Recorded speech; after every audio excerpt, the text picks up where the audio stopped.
ब्रेकनंतर तुमचं पुन्हा एकदा स्वागत। गुणवत्ता कर्तृत्व असूनही पंतप्रधान पदासाठी मराठी माणसाला दिल्लीनं नेहमीच हुलकावणी दिली आहे। आता खुद्द राज्याचे मुख्यमंत्री देवेंद्र फडणवीस यांनी पंतप्रधान पदाबद्दलच्या खुर्चीत मराठी माणूस लवकरच बसेल असं विधान केलंय। त्यामुळे पहिला मराठी पंतप्रधान कोण याची चर्चा महाराष्ट्रासह देशात सुरू झाली।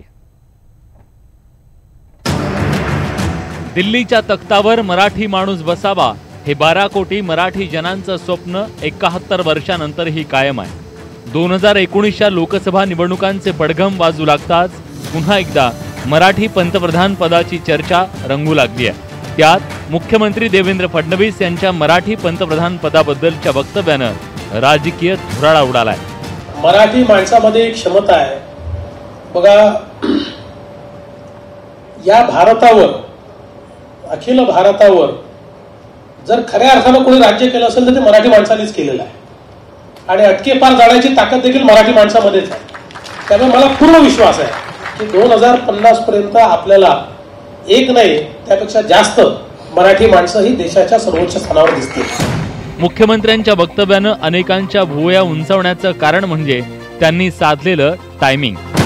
3 राज्यातील भाजपच्या पराभवानंतर 2019ची वाट भाजपसाठी खडतर असू शकते। त्यामुळे सर्वसमावेशक चेहरा म्हणून काही जणांकडून पद्धतशीरपणे नितीन गडकरींचं नाव पंतप्रधान पदासाठी समोर आणलं जाऊ लागलंय। अशा वेळी मुख्यमंत्र्यांच्या वक्तव्याचा रोख गडकरींच्या दिशेने तर नव्हता ना, हा प्रश्न चवीनं चघळला जातोय। भाजपमध्ये लोकशाहीच्या पुनर्स्थापनेकरता नितीन गडकरीकडे नेतृत्व द्या, याच्यामध्ये त्यांना खूप अडचण होत असेल तर ते करणार नाहीत। मात्र जर त्यांनी आत्मचिंतन केलं नाही आणि 19 पूर्वी मवाळ चेहरा दिला नाही तर नितीन गडकरी सारखा मवाळ चेहरा, नाहीतर तुम्ही म्हणाल त्यांचे मवाळ चेहरे योगी आदित्यनाथ सारखे आहेत, तर त्यांनी जर दिला नाही तर भाजपचे परिणाम या 3 राज्यासारखेच होतील। मराठी पंतप्रधान पदाच्या चर्चेला नितीन गडकरींच्या या वक्तव्यानं आणखीनच हवा मिळाली। पण आमच्या इथे राजकारणामध्ये असं आहे की जेव्हा अपयश मिळतं तेव्हा कमिटी बसते, पण जेव्हा यश मिळतं तेव्हा कोणी विचारत नाही तुम्ही का जिंकले।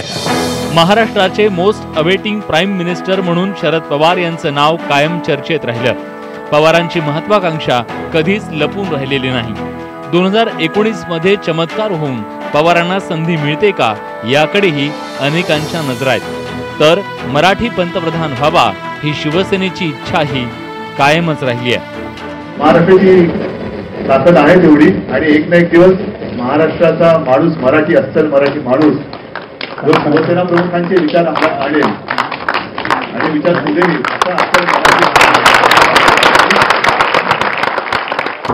अटकेपार झेंडे लावलेल्या महाराष्ट्राच्या वाट्याला राष्ट्रपती पदाचा मान मिळाला, पण दिल्लीवर आलेल्या प्रत्येक संकटात धावून जाणाऱ्या सह्याद्रीला पंतप्रधान पदानं कायम हुलकावणी दिली आहे। त्यामुळे ज्या दिवशी सह्याद्रीला पंतप्रधान पदाचं सिंहासन मिळेल तो दिवस राष्ट्रासाठी सांडलेल्या पानिपतावरच्या रक्ताचा सन्मान असेल यात शंका नाही। Bureau report, news 18 Lokmat.